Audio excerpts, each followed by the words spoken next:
हामी अहिले पाङसाङ पास आइपुगेको छौँ।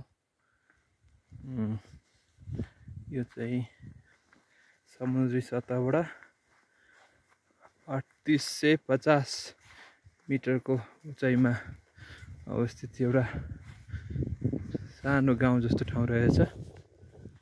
यतापट्टि चाहिँ बाट गएपछि तिप्लिङ जाने गाउँ छ। आज हुस्सु लागेकोले केही पनि देख्न सकिएन। एकदमै फगी वेदर छ। यहाँनिर यसको म्याप पनि छ त्यहाँनिर।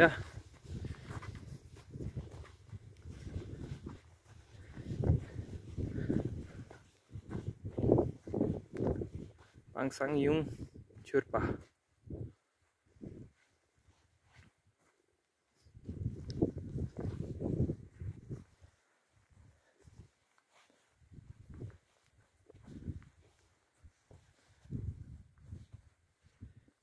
त्यसै 50 मिटर पाङसाङ कार्चुङ डोल्मा।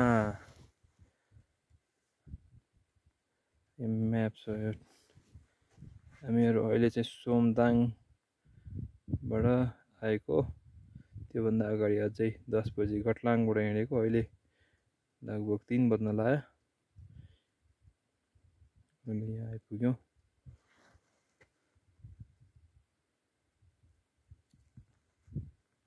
यतातिर राम्रो खर्क रहेछ।